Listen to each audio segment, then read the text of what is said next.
الحمد لله رب العالمين وصلى الله على محمد خاتم النبيين وعلى جميع الأنبياء والمرسلين صدق الله العظيم۔ تمام تعریفیں اللہ تعالیٰ کے لیے ہیں جو تمام جہانوں کا پالنے والا ہے، اور اللہ تعالیٰ اپنی خصوصی رحمتیں سیدنا محمد صلی اللہ علیہ وسلم پر نازل فرمائے جو خاتم النبیین ہیں، اور تمام انبیاء پر بھی رحمتیں نازل فرمائے۔ اللہ کے لیے بے حد ثنا اور لا تعداد شکر ہے کہ اس نے اپنے بے پایہ فضل و کرم سے ہم کو یہ قرآن پاک کا اردو ترجمہ اور صحیح مسلم، صحیح احادیث، صحیح بخاری کے تمام کتب کا اردو میں ترجمہ کرنے کی سعادت حاصل فرمائی ہے۔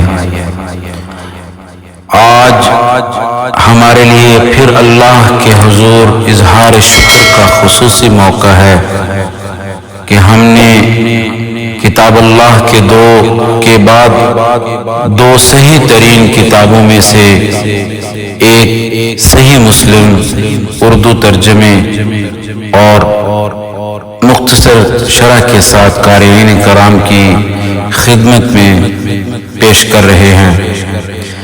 اس کی پہلی جلد آپ کی خدمت میں پیش کر رہے ہیں۔ اللہ تعالیٰ نے حتمی اور ابدی فلاح کے لیے اس کائنات کی سب سے اہم اور بنیادی سچائیاں اپنی مقدس کتاب کے ذریعے سے بنی نوع انسان کو عطا کی۔ پھر کامل ترین دانائی سے ان سچائیوں کے مطابق زندگی گزارنے کے طریقے اپنے مقدس رسول صلی اللہ علیہ وسلم کے ذریعے سے سکھائے۔ انسان نے جب کبھی ان دونوں کو مکمل طور پر اپنا لیا، اسے کوئی چیز عروج کے اعلیٰ ترین مدارج پر پہنچنے سے نہ روک سکی۔ محدثین کرام نے رسول اللہ صلی اللہ علیہ وآلہ وسلم کے فرمودات اور طریقے، احادیث اور سنن جمع کرنے اور انہیں بہترین ترتیب کے ساتھ حق کے استفادے کے لیے پیش کرنے کے فن کو اوج کمال تک پہنچا دیا۔ ان میں سے دو بڑے نام امام بخاری رحمہ اللہ اور امام مسلم رحمہ اللہ کے ہیں۔ مختلف محدثین کرام کی طرف سے المصنف اور المسند کے نام سے احادیث کے بڑے بڑے مجموع کی تالیف کے بعد امت کے لیے ایسی جامع کتابوں کی ضرورت شدت سے محسوس کی جا رہی تھی جو صرف اور صرف صحیح احادیث پر مشتمل ہوں۔ اس ضرورت کو پورا کرنے کے لیے پہل امام بخاری رحمہ اللہ نے کی۔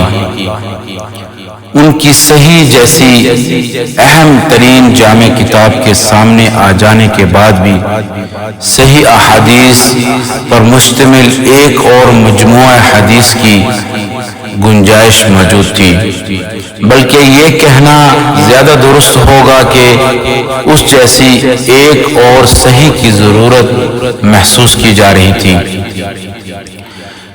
اسی وجہ سے جب صحیح مسلم سامنے آئی تو امت نے صحیح بخاری کی طرح اسے بھی ہاتھوں ہاتھ لیا، اور علماء اور طالبان علم حدیث نے ان دونوں کو اپنی توجہ کا مرکز بنا لیا۔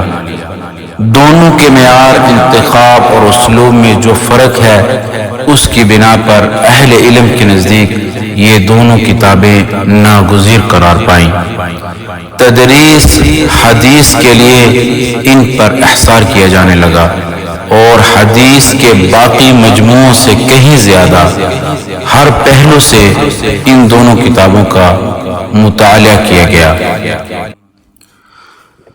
صحیح مسلم کو مستند اردو ترجمے اور اس کے بعد اعلیٰ تحقیقی معیار کی شرح پیش کرتے ہوئے ہمارے سامنے بھی یہی مقصد ہے۔ ہم چاہتے ہیں کہ اردو دان قارئین کے لیے یہ کتاب دین کے فہم، تدبر اور اجتناب کا ایک اہم ذریعہ ہو۔ ہم اللہ تعالیٰ سے دعا کرتے ہیں کہ وہ اس کتاب کے ذریعے زیادہ سے زیادہ لوگوں کو نفع پہنچائے، اسے امت کی اصلاح اور ہدایت اور عروج کا ذریعہ بنائے، اور ہمیں کتاب و سنت کی زیادہ سے زیادہ خدمت کی توفیق عطا فرمائے۔ آمین۔